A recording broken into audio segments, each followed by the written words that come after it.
Bonjour, bonsoir à tous et à toutes, ici du coup Monsieur Marié pour la fin de votre cours sur le chapitre 18 interférences et diffraction.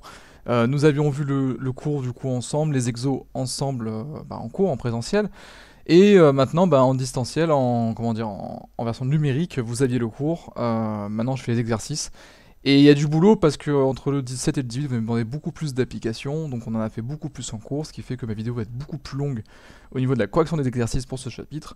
On a du coup 13, 18, 29, 31, 33 et 35, 36, 37, 38, 39 à corriger. Voilà, donc qui dit beaucoup plus exo dit beaucoup plus de taf pour moi en termes de numérisation, de réexplication en ligne. Par contre, ça veut dire vidéo plus longue et donc du coup, vous allez devoir beaucoup plus travailler à la maison pour tous les maîtriser parce que tous peuvent tomber du coup à la rentrée ou au moins dans le même style. Allez, c'est parti du coup, on commence avec le numéro 13. Vous aviez un laser du coup d'une longueur d'onde lambda égale 532 nanomètres et vous aviez une fente de largeur A qui était placée sur le trajet du faisceau lumineux produit par ce laser. Du coup, un écran est placé à distance d égale 2,00 mètres de la fente. La photo obtenue proposait 6 contre. Comment on avait fait? Du coup, on avait mesuré la longueur de la tâche centrale et on avait commencé à appliquer notre formule qui était donnée à côté. Bon, la vraie technique, ça va être de mesurer, pour avoir plus de précision, le maximum de tâches possible. On sait que la tâche centrale, du coup, elle vaut L en termes de largeur. Par contre, chaque tâche secondaire que vous avez, que ce soit à gauche ou à droite de cette tâche centrale, elle va mesurer L sur 2, ok, un demi-L. Donc du coup, on va prendre toutes les tâches qui sont là à afficher. Donc si je passe avec ma souris dessus, vous avez L ici, vous avez L sur 2, L sur 2, L sur 2, L sur 2, L sur 2, L sur 2. Et donc du coup, je peux mesurer en fait 1, 2, 3, 4, 5, 6, 7, 8, 9, 10, 11, 12, 13, 14. La tâche centrale en vaut 2. 13, 14, L sur 2. Donc du coup 14 sur 2, L, ça fait 7L. Et c'est ce que j'ai mis dans la correction. Du coup, 7L, eh bien ça vaut 23,5 cm que vous mesurez du coup avec la règle sur le schéma. Vu que la règle était prise en photo avec la figure de diffraction, vous pouvez du coup considérer que c'est la même échelle. Enfin, c'est la même échelle d'ailleurs. Et il ne reste plus qu'à diviser votre distance totale en centimètres par le nombre de tâches que vous avez mesurées, donc 23,5 divisé par 7. Et vous trouvez très exactement du coup 3,36. Voilà, je vous rappelle pour les chiffres significatifs que la seule donnée que vous avez c'est cette mesure-là, 23,5 cm, et que 7 en fait est un nombre qui est sans dimension, sans valeur physique. C'est juste le nombre de fois que vous avez pris le tâche centrale. Donc 7 étant exact, et si vous voulez, 7 ne va pas rentrer dans le calcul du nombre de chiffres significatifs. Ensuite, B, déterminer la largeur de la fente. La largeur de la fente, c'est petit a. Vous savez que petit a, du coup, en fonction du reste, vous savez que L, c'est égal à 2 lambda d divisé par A. Et bien, si vous voulez ce A, je sais en fait que je vais passer tout de l'autre côté. Donc 1 sur A, ça va être égal à L sur 2 lambda d. Et donc, du coup, A, c'est égal à 2 lambda d sur grand L. Donc du coup, 2 lambda d sur grand L, ça fait 2 fois 532 nanomètres que je convertis en mètres, donc du coup 532 10.9, fois 2,00, je garde ces zéros, attention, cette précision m'est nécessaire pour exprimer mon résultat dans le bon nombre de chiffres significatifs à la fin. Divisé par grand L qu'on a calculé à 3,36 cm, que je convertis lui aussi en mètres, donc 3,36 10.2. Si je fais l'ensemble de tout ça, eh bien vous avez du coup environ 633 10 puissance 5 mètres pour la largeur de la fente, soit du coup 0, 633 10.5, donc on a 63 micromètres environ. Ok. Allez, on passe du coup à la diapo suivante, numéro 18. Non, ça c'est le numéro 15. Je me suis trompé, donc là c'est pas 18. Hein. Donc on est sur le numéro 15, retour sur la tour du chapitre. On a des vagues qui arrivent à l'entrée de la baie de Voidokilia. Donc c'est une baie qui est proche de la ville grecque de Pylos. Et on a du coup des vagues qui arrivent toutes les 15 secondes. On sait que la célérité de ces ondes du coup mécaniques progressives sont de 48 km/h et il faut décrire le phénomène observé. Eh bien, le phénomène observé, c'est simplement une diffraction. Hein. Vous avez bien, en fait, une largeur de fente, ici, et une onde, du coup, qui est périodique, mécanique, progressive, qui sont les vagues, du coup, de la mer. Et, du coup, tout ça, ça permet de faire une diffraction dès lors que vous avez un petit peu le même ordre de grandeur entre la longueur d'onde de votre mer euh, et l'ouverture en fait de votre baie. Petit b, estimer la valeur de la largeur A de l'entrée de la baie. Alors du coup, vu qu'on sait que la largeur A est du même ordre de grandeur que la longueur d'onde lambda des vagues qui arrivent, hein, à peu près, il faut savoir que le phénomène de diffraction en fait n'intervient que si la longueur d'onde est du même ordre de grandeur que l'ouverture de votre fente ou que l'obstacle que vous mettez sur le trajet de l'onde en question. Et il faut savoir que si l'obstacle ou l'ouverture de la fente est pas trop grand devant votre longueur d'onde, la diffraction se fait quand même jusqu'à un facteur 100 de différence. Voilà. Si votre longueur d'onde elle est jusqu'à si elle est jusqu'à 100 fois supérieure, 100 fois inférieure à votre ouverture, votre obstacle, ça marche. Dès que vous passez au-dessus, donc 110, 120 fois, ça ne marche plus. Hein. Alors du coup, vu qu'on a lambda qui est égal à v fois t, je vous rappelle que la longueur d'onde, du coup, c'est égal à la célérité de votre onde fois la période que met votre onde à arriver. Donc 48 km/h que je mets en mètres par seconde, donc je divise par 3,6, et que je multiplie ensuite par 15, la période d'arrivée de toutes les vagues. Hein. Enfin, à chaque fois que vous avez une vague, 15 secondes après, vous en avez une autre. C'est la période. Et ça me fait du coup environ 200 mètres. On peut ainsi estimer que la longueur A de l'ouverture de la baie est d'environ 10 puissance 2 mètres, enfin 2,0 10 puissance 2 mètres, attention, hein, là j'ai manqué de rigueur, le 2,0 je dois le conserver ici, hein. Ok, donc 2,0 10 puissance 2 mètres, par contre, elle peut être aussi inférieure à 10 puissance 2 mètres, si ça fait 180 mètres, 160 mètres ou 140 mètres, ça marche aussi. Donc du coup, ce que vous estimez comme valeur pour l'entrée de la baie, c'est une valeur maximale. Elle ne peut pas être plus grande que ça. Sinon, le phénomène de diffraction ne marche plus. Par contre, elle peut être plus petite. Numéro 29. Donc du coup, vous avez une échographie, une méthode d'imagerie médicale, blablabla. Et vous aviez un document à côté aussi que j'ai repris pour conserver le maximum d'énoncés. Alors, si vous commencez à lire la question, déterminer la célérité nue des ondes ultrasonores dans les tissus mous et la longueur d'onde pour les ultrasons de fréquence 5 MHz qui s'y propagent. Alors du coup, V, nu, pardon, la vitesse, la célérité de vos ondes, c'est égal du coup à 1,5 10 puissance moins 2 divisé par 10.10 puissance moins 6. Pourquoi ? Si vous regardez un petit peu, on vous dit ici que les salves durent seulement quelques microsecondes et se répètent environ toutes les millisecondes, ce qui laisse le temps à l'écho de revenir et d'être détecté. Le son parcourt environ 1,5 cm, ça c'est votre distance, en 10 microsecondes dans les tissus mous. Et on vous demande du coup la vitesse des ondes ultrasonores dans les tissus mous. Donc la vitesse de vos ondes ultrasonores, nu, ça va être égal à la distance qui est parcourue par ces ondes divisée par le temps qu'elles mettent pour parcourir cette distance. Donc la distance, c'est bien 1,5 cm que je passe en mètres, donc du coup 1,5 10 puissance moins 2, et ensuite 10 microsecondes, c'est 10 puissance moins 6 secondes. Et si je mets en mètres et en secondes, du coup la division des deux me donne 1,5 10 puissance 3, et ça c'est en mètres par seconde, donc du coup ça me fait du 1500 mètres par seconde. Et ensuite, la longueur d'onde des ultrasons de fréquence 5 MHz qui s'y propagent, la longueur d'onde, alors... je me suis trompé de lettre au début, j'ai corrigé tant que j'ai pu, mais ceci est bien un lambda, hein, s'il vous plaît, ne le jugez pas. C'est égal du coup à la vitesse de vos ondes divisé par la fréquence de ces ondes. Okay, donc lambda c'est égal à nu ou v, selon de quoi vous parlez, divisé par la fréquence de l'onde que vous considérez. Donc v, on vient de le calculer, c'est 1,5 pardon, 10 puissance 3 mètres par seconde. D'ailleurs, j'aurais dû mettre nu, non pas v, parce qu'on l'a appelé nu depuis le début. Je dois conserver la même lettre. Donc vous voyez que même à mon niveau, il y a encore des fautes qui restent. Hein. Il faut se relire, il faut absolument faire ça bien. Hein. Divisé par f, la fréquence qu'on me donne, 5 MHz. Du coup, ça me fait 1,5 10 puissance 3 divisé par 5 10 puissance 6. Et ça me donne un résultat du coup égal à 3 10 puissance moins 4 mètres. Je dois garder qu'un seul chiffre significatif parce que donné qui en possède le moins, ce n'est pas nu, où il y a deux chiffres, le 1 et le 5, mais c'est bien f où il n'y en a qu'un seul. Donc du coup, ça me fait environ 0,3 mm. B. En plus d'être atténuée, une onde de fréquence 5 MHz ne permet pas de détecter dans les tissus mous des détails inférieurs à 0,3 mm environ. Proposez une explication pour justifier cette information. Mais une échographie reçoit des échos des ondes qu'elle émet. mais elle ne peut détecter des anomalies dont la taille est inférieure à la longueur d'onde de l'onde émise. Ok.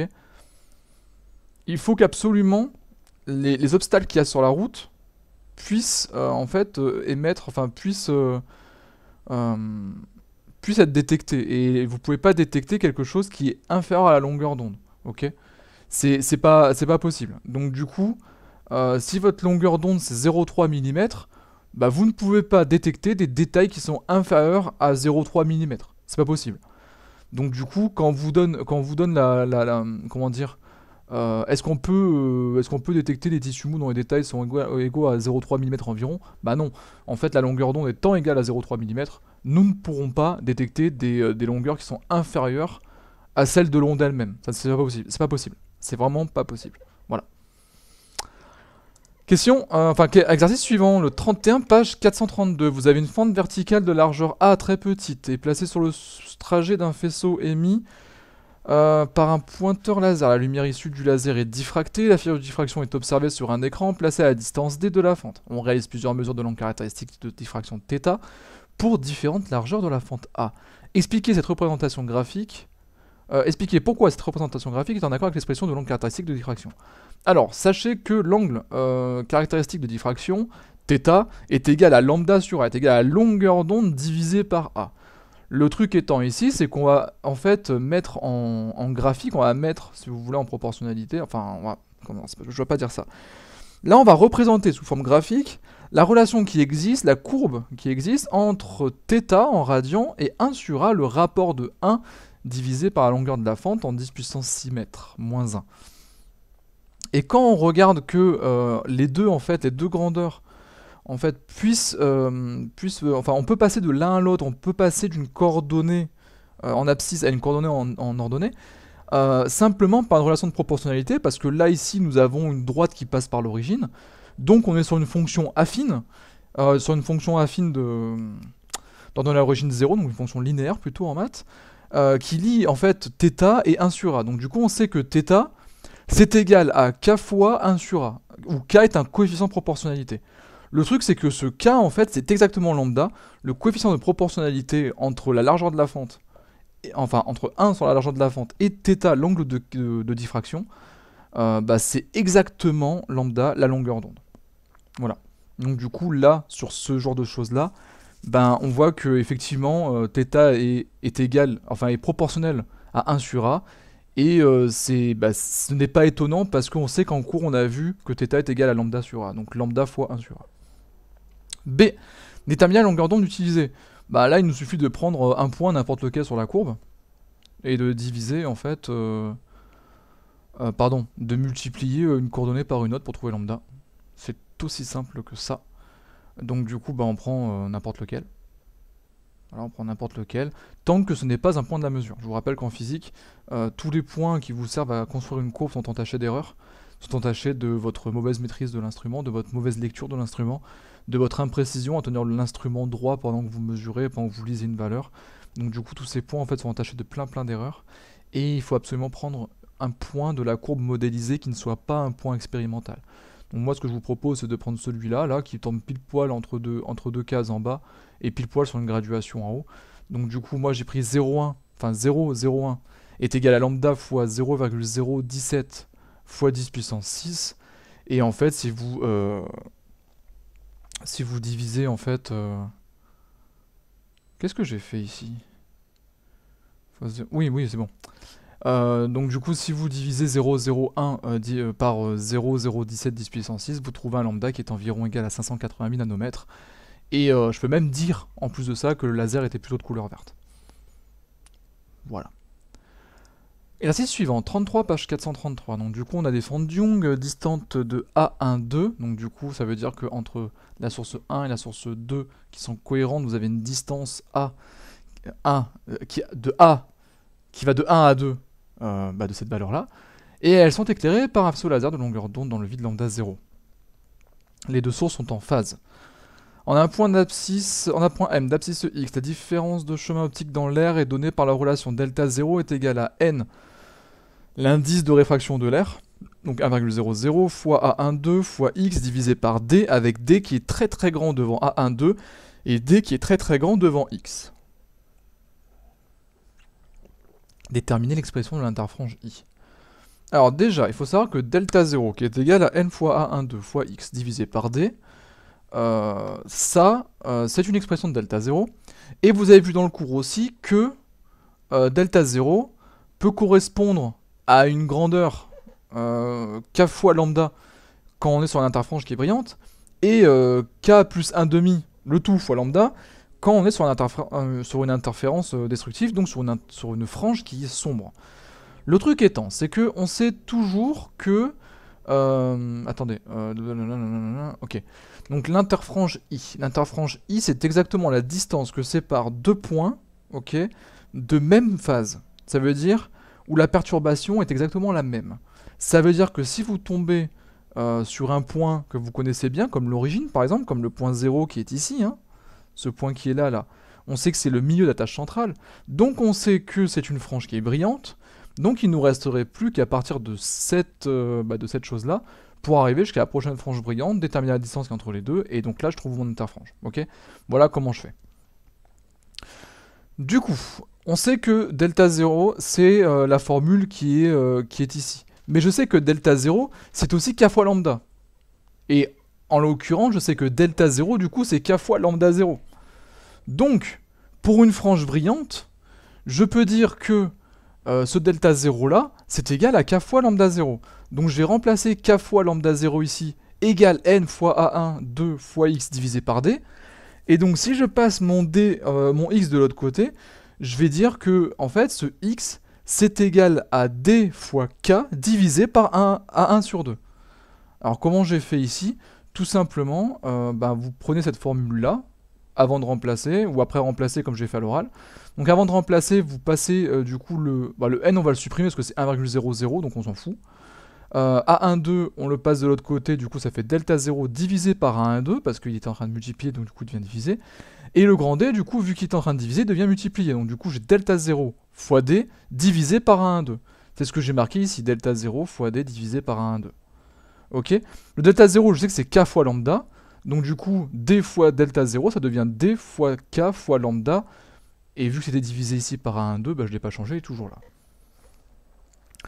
Du coup, pour une frange brillante, l'abscisse va toujours se noter sous la forme x est égal à d fois k fois lambda divisé par l'ouverture, la distance entre mes deux fentes. Mais du coup, l'interfrange suivante, la frange brillante suivante, donc à un interfrange près, x2, la prochaine abscisse où je vais avoir une frange lumineuse maximum, x2, ça va être égal à d fois le nouveau k, et si ma frange brillante d'avant c'était k, et bien du coup c'est mon entier relatif suivant. Je vous rappelle que dans le cours, quand on posait que delta 0 est égal à k fois lambda 0, k c'était un entier relatif qui ne pouvait prendre des valeurs qu'entières. Ça veut dire que si elle prenait 1, la suivante serait 2, la suivante serait 3, la suivante serait 4, et la précédente du coup serait 0, moins 1, moins 2, moins 3, moins 4, etc. Il n'y a pas de frange à 4,37, quoi, ça n'existe pas. Ok. Enfin, il n'y a pas de k à 4,37. Donc ça veut dire que si x ça représente la frange brillante, si x représente la kème frange brillante, et bien x2, le prochain point d'abscisse où j'aurai une frange brillante maximum, ce sera la k plus 1, forcément. Donc du coup, x2, c'est pareil que x, c'est d fois k, mais plus 1, fois lambda divisé par 1 sur 2. Et donc du coup, l'interfrange I, par définition, ça représente la distance minimale entre deux phases de même état, entre deux perturbations qui sont dans le même état. Donc du coup, l'interfrange I, par définition, c'est x2 moins x. Et de ce fait, je vais soustraire mon x2 à mon x. Ça veut dire que je vais faire d fois lambda fois k plus 1 divisé par 1 sur 2, moins d fois lambda fois k divisé par 1 sur 2. Et donc du coup, je vais mettre en facteur ce k plus 1 et ce k. Ça me fait le tout, en fait, d lambda sur 1, 2 fois k plus 1 moins k. Et les k se simplifient, donc du coup, ça me fait d fois lambda fois 1 divisé par 1 sur 2. Et mon 1 se simplifie parce qu'il n'apporte rien dans la relation. Du coup, l'interfrange I, on vient de la redémontrer, c'est d fois lambda divisé par 1, 2. J'espère que j'ai été plutôt clair dans l'explication. 35, page 433. Nous avons une interférence encore avec une lumière chromatique de longueur d'onde de lambda 0 égale 650 nanomètres et réalisée avec deux sources S1 et S2 émettant en phase et séparées par une distance A12 qui est égale à 0,20 mm. Un écran est placé à une distance d 2,0 m des sources. On vous donne l'indice de réfraction de l'air, on vous donne la différence de chemin optique au point M qui est donné par la relation delta 0 est égal à n fois 1, 2 fois x divisé par d. La même formule qu'avant. Et déterminer si le point M d'abscisse x égale 13 mm est au centre d'une frange brillante ou au centre d'une frange sombre.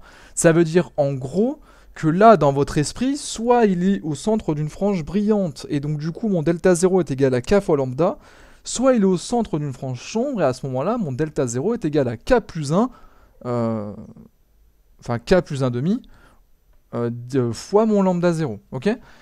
Donc du coup, je vais d'abord calculer la différenciation de chemin optique, qui est égale du coup à delta 0, qui est égal à n1,2 fois x divisé par d.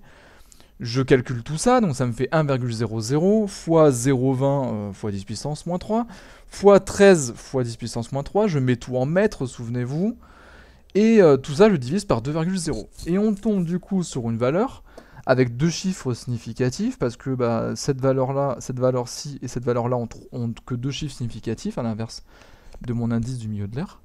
Et tout ça du coup me donne 1,3 10 puissance moins 6 mètres, ça veut dire 1,3 micromètres. Du coup, vu que j'ai mon delta 0, eh bien il me suffit de diviser en fait delta 0 par lambda 0. Souvenez-vous que delta 0, c'est égal à k fois lambda 0, ok? Et ce k, soit pour une frange brillante, il est entier, 1, 2, 3 relatif, moins 1, moins 2, moins 3, soit c'est un entier, virgule 5, pour une frange sombre, 1,5, 2,5, 3,5, moins 1,5, moins 1,5, moins 2,5, moins 3,5, etc.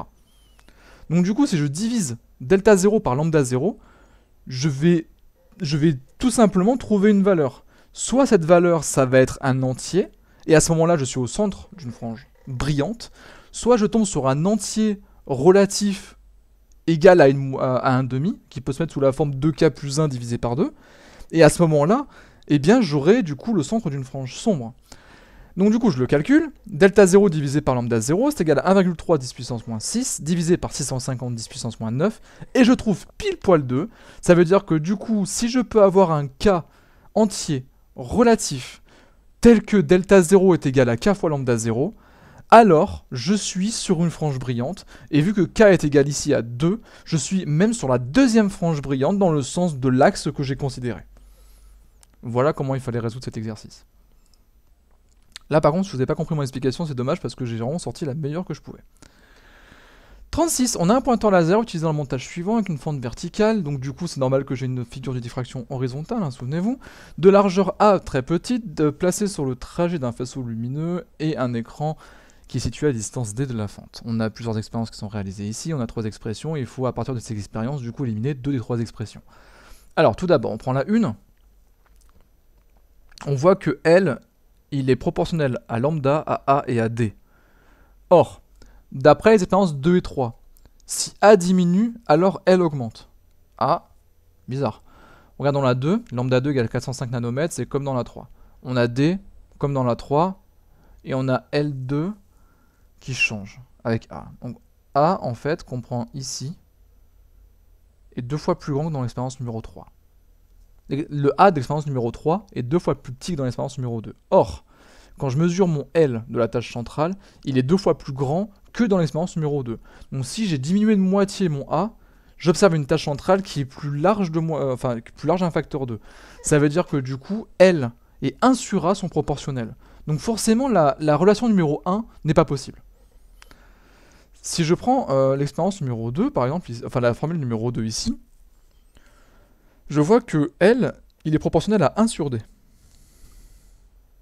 Je vais prendre l'expérience 2 et 4, où lambda en fait ne change pas, A ne change pas, D, dans l'expérience numéro 4, je le prends 2 fois plus petit, et quand je mesure la tâche centrale, je me rends compte en fait que dans l'expérience 4, la tâche centrale est 2 fois plus petite aussi. Si je fais en fait un espace entre mes fentes et mon écran 2 fois plus petit, je vais observer une tâche centrale qui sera 2 fois plus petite. Donc du coup, ils évoluent dans le même sens. Ça veut dire que L et D sont proportionnels. Ça veut dire que du coup, L n'est pas proportionnel à 1 sur D. Donc la formule numéro 2 que j'ai ici est fausse. Forcément, il me reste plus que la numéro 3. Si je tabule sur le fait que je pars sur au moins une des 3 formules qui est bonne. Dans tous les cas, vous revérifiez que le cours, vous aviez déjà la solution que L est égal à 2 lambda D sur A, et ça fait un moment qu'on le traite en exercice de toute manière. B, vérifiez par une analyse dimensionnelle si, la formule que vous aviez est pertinente. Du coup, vous avez lambda qui est égal à une longueur. Donc ça a une dimension de longueur, ok. D, c'est une longueur aussi. Donc en haut, vous avez une longueur fois une longueur, divisé par A, la longueur, enfin la largeur de la fente, et une largeur, c'est aussi une distance. Donc du coup, vous avez en fait 3 longueurs. Vous avez 2 longueurs en haut qui se multiplient divisé par une longueur. Donc si je fais par rapport aux unités, ça me fait des mètres fois des mètres, ça me donne des mètres carrés, divisé par des mètres, ça me donne des mètres. Et est-ce que L s'exprime en mètres? La largeur de la tâche centrale, oui, elle est effectivement exprimée en mètres. Par contre, si vous prenez dans le terme de dimension, en haut, j'ai une dimension qui est égale à une longueur au carré, parce que j'ai une longueur lambda fois une longueur D, divisé par une longueur A, du coup, la longueur au carré divisée par une longueur, ça me donne bien en résultat de ce quotient une longueur. Et la largeur L de la tâche centrale est bien une longueur, donc du coup, tout va bien. C. Établir une relation entre lambda 1, lambda 2, L1 et L2.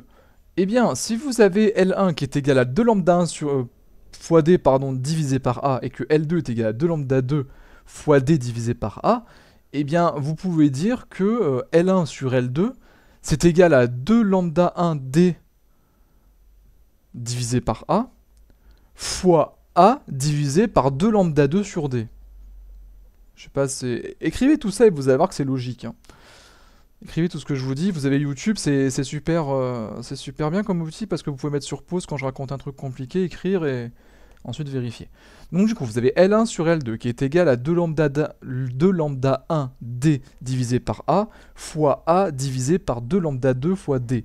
Du coup, vous simplifiez vos D, vous simplifiez vos A et vous simplifiez vos 2. Il vous reste plus que L1 sur L2 qui est égal à lambda 1 sur lambda 2. Et c'est tout simple que ça.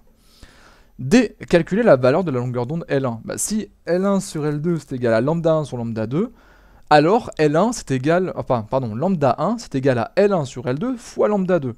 Et donc du coup, si vous remplacez par les valeurs, ça fait 3,4 10 puissance moins 2 divisé par 2,1 10 puissance moins 2 fois 405 fois 10 puissance moins 9 parce que c'est votre longueur d'onde. Ok ? Et que vous la mettez en mètres. Donc tout ça est à mettre en mètres, effectivement. Et tout ça vous donne du coup 6,6 10 puissance moins 7 mètres.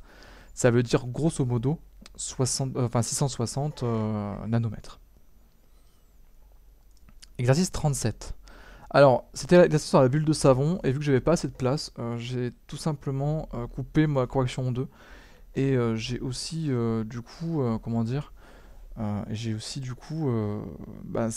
enlevé une partie de l'énoncé.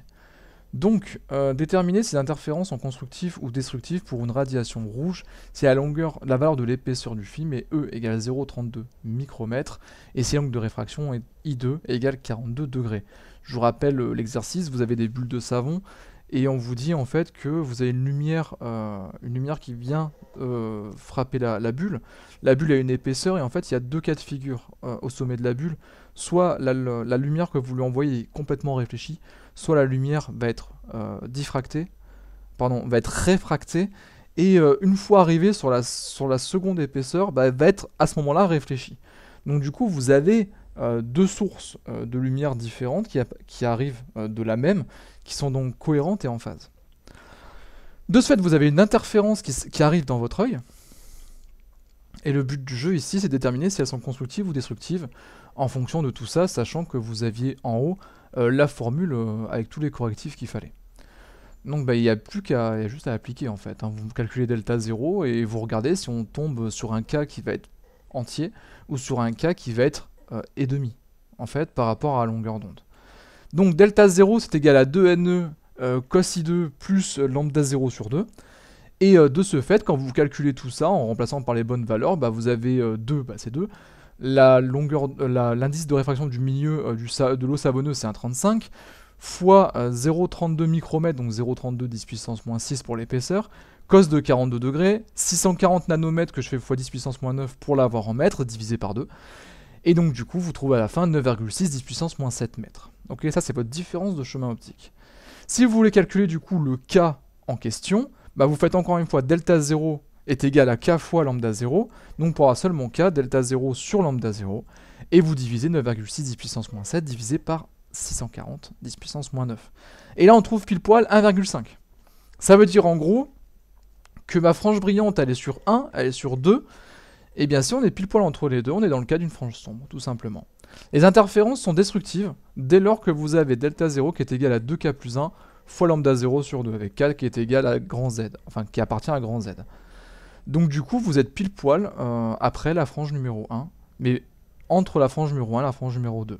Donc on a bien à faire une frange destructive, et en plus, on est sur une frange destructive qui est la numéro 1, enfin oui, la numéro 1. La 0 étant celle qui est juste entre la tâche centrale et la première frange brillante. Ok, la 0,5 si vous voulez. B. Proposer une épaisseur de film pour que la bulle apparaisse rouge avec le même angle de réfraction. Et bien du coup, si vous voulez qu'elle apparaisse rouge, c'est parce que la lumière qui est incidente est rouge. Ça veut dire que du coup, il faut une interférence qui est constructive. Donc il faut changer mon expression de E pour avoir une interférence constructive. Donc pour avoir une interférence constructive, déjà, il faut que je prenne un K pour que ça marche. Et on va prendre un K qui est simple, on va prendre K égale 1. Donc du coup, il faut que lambda 0 est égal à delta 0. Je vous rappelle que du coup, delta 0 divisé par lambda 0 est égal à K. Si K égale 1, bah ça me fait une égalité entre mon lambda 0 et mon delta 0. Du coup, ça me simplifie beaucoup les calculs. Et donc du coup, il va falloir que je calcule l'épaisseur correspondante. Donc ça me fait que petit e, si je traite toute mon équation, toute la formule qui est là en haut, là, et bien du coup, delta 0 moins lambda 0 sur 2 est égal à 2 fois NE fois cos 2. Je passe ensuite tout de l'autre côté, ça veut dire que delta 0 plus lambda 0 sur 2, entre parenthèses, tout ça divisé par 2 fois n fois e fois cos, enfin, par 2 par n et par cos 2, tout ça va donner e. Donc je récapitule, e, ça va être égal à delta 0 moins lambda 0 divisé par 2, tout ça fois 1 divisé par 2n cos 2. Donc du coup, votre nouveau e, c'est égal à delta 0 moins lambda 0, donc vu que delta 0 et lambda 0 sont égaux, ça fait 640 moins 640 sur 2. Donc en fait, ça fait un demi de 640. Fois 10 puissance moins 9, si je le mets en mètres, fois 1 divisé par 2 fois 1,35 fois cos 42. Et tout ça me donne 0,16 micromètres. Il faut que ma bulle de savon, au lieu de faire 0,32 micromètres, fasse 0,16 micromètres, et là ça marche. La question C, je vous ai demandé de ne pas la traiter, donc du coup on la traitera pas. Elle est pas si intéressante que ça. Numéro 38, lorsqu'il a allumé un écran de téléphone portable et conçu de pixels, blablabla, le doc 1 je l'ai supprimé parce que c'était toutes les caractéristiques de l'appareil, enfin de l'appareil, ça ne nous concernait pas. Et il faut savoir que du coup cet exercice a été posé dans le sujet de bac 2018 des Antilles. Donc du coup c'est un exercice qui est encore à l'heure du jour. Vous avez du coup les obstacles d'une expérience exprimée sur un écran quadrillé. Attention, cet écran quadrillé n'est pas l'écran de votre smartphone, parce que l'écran de votre smartphone, du coup, ce sont des petits rectangles, ce ne sont pas des carrés. C'est bien dit ici, petit rectangle des pixels. Et du coup, l'écran quadrillé, c'est lui. C'est ce qui est là, en fait. C'est ce qui est devant votre laser, mais très loin de votre smartphone. L'écran quadrillé, en fait, c'est lui qui va... recevoir, en fait, votre figure d'interférence, quoi. Donc, les données, on a la distance grand D qui est égale à 1,42 en mètres, la longueur d'onde c'est 632,8 nanomètres, relation entre D et blablabla, donc c'est D qui est égal à lambda D sur A, et on vous demande de déterminer la largeur d'un pixel. Eh bien, il suffit de mesurer en fait l'intervalle que vous avez entre celui-là, lui tombe pas très juste, donc entre celui-là et ici vous avez 3 carreaux, entre celui-là et ici vous avez encore 3 carreaux, puis 3 carreaux, puis 3 carreaux, ça veut dire que en gros 4D c'est égal à 12 carreaux, 12 carreaux. Du coup, en sachant que 2 font 1 cm, ça veut dire que 12 font 6 cm. Donc du coup, 4D, ça fait 6 cm. Ok. D'ailleurs, ce 0 est faux. Ce 0 est totalement faux. Ça fait pas 6,0, ça fait 6 tout court. Donc du coup, si 4D fait 6 cm, et ben D ça fait 1,5 cm. Tout simplement.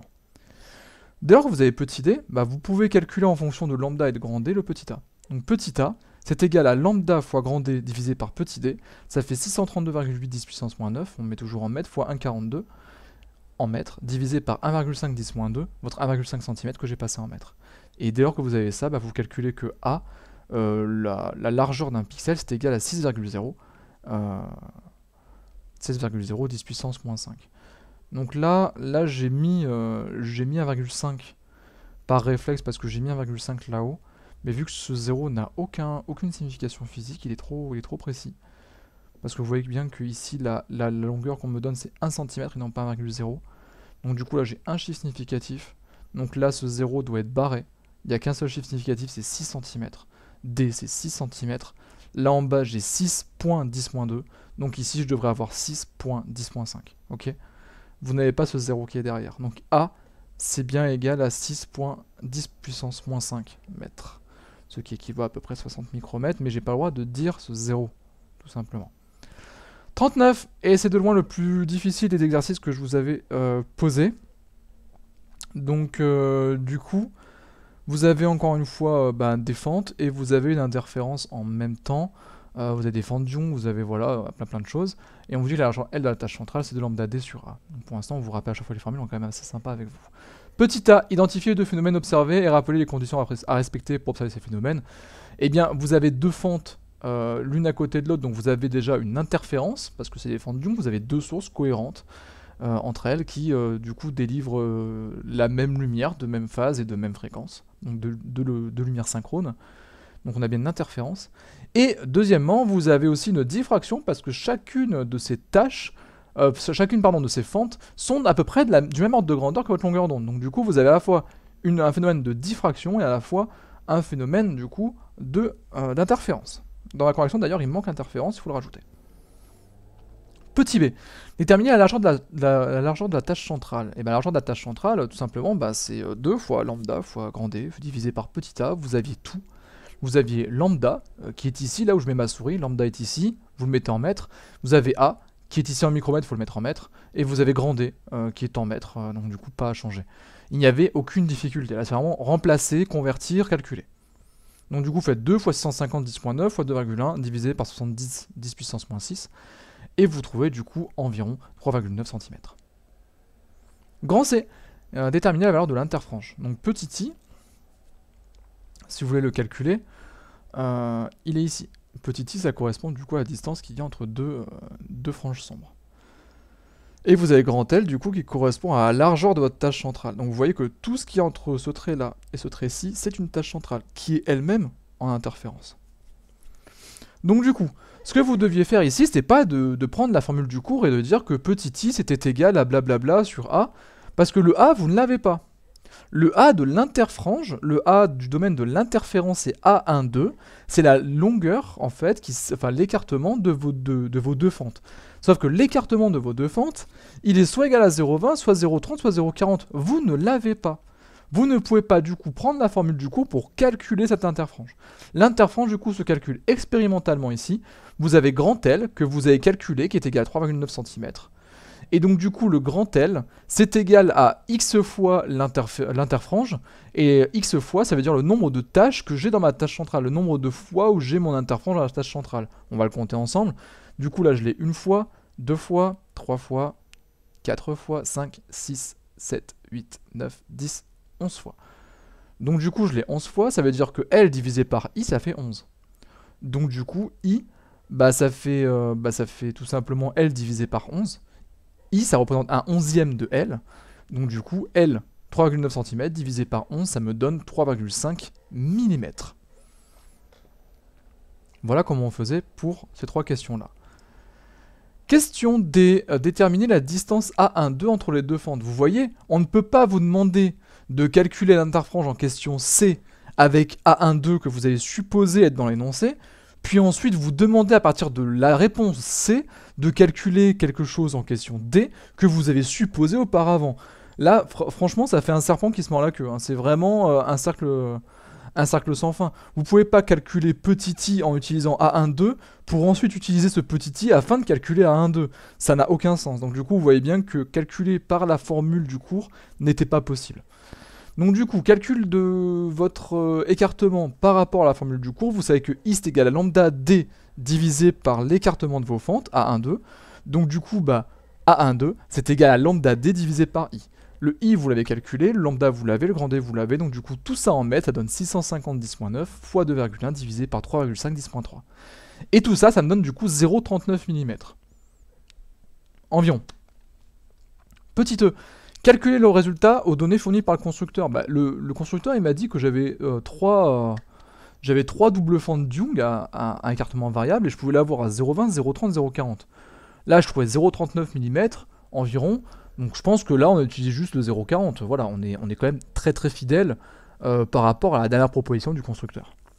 F, le laser rouge est remplacé par un laser vert sans toucher à ce dispositif expérimental. Prévoir les modifications que doit subir la figure d'interférence et de diffraction observée sur l'écran suite à ce changement de source lumineuse. Alors du coup, si vous changez la longueur d'onde de votre laser, il faut savoir que la tâche centrale, qui est égale à 2 lambda d sur petit a, bah, va être plus petite. Si vous diminuez lambda, et que L est proportionnel à lambda, bah, si vous diminuez lambda, vous diminuez L, forcément. Par contre, l'interfrange, qui est égale à lambda d divisé par A1,2, divisé par l'écartement de vos fentes, va être aussi plus petit. Vu que I est proportionnel à lambda, bah, vous avez en conséquence de la baisse de lambda une baisse de I. Par contre, ce qui est intéressant, c'est de dire que si vous faites le rapport L sur I, qui correspond, si vous voulez, à dire si L descend d'un facteur 2, comment va évoluer I? Est-ce qu'il va aussi diminuer d'un facteur 2? Eh bien, on va voir en fait que L divisé par I, ça vous donne du coup 2 fois l'écartement entre les fentes divisé par l'épaisseur de votre obstacle ou aussi la largeur de votre fente. Donc du coup, si vous avez deux fentes Young, ok, séparées d'une distance à 1,2, et que chacun a un écartement petit a, et bien du coup le rapport, enfin 2 fois le rapport de votre écartement divisé par la largeur, ça donne L sur I. Donc du coup votre L sur I, il est totalement indépendant de la, comment dire, de la longueur d'onde du laser que vous utilisez. C'est super intéressant d'avoir du coup remarqué ça et de le mettre sur une copie. Voilà, la vidéo du coup touche à sa fin, j'ai beaucoup parlé, n'hésitez pas à mettre pause plusieurs fois, hein, de re-regarder la vidéo pour préparer chaque exo, parce que en un seul bloc c'est très condensé, même moi hein, je me sens fatigué après avoir fait tous ces exos là, donc du coup essayez vraiment de regarder ça en plusieurs fois, de traiter à l'écrit à côté, de faire les modifications en même temps que je parle, et de voir où est-ce que je m'en vais. Voilà, n'essayez surtout pas de suivre ça de tête, sinon vous n'y arriverez pas. Je vous remercie d'avoir suivi, du coup je vous souhaite des bonnes vacances et je vous souhaite aussi bon travail afin de préparer ce contrôle et de réussir ce contrôle à la rentrée du mieux possible. Bonnes vacances et du coup bon travail à tous.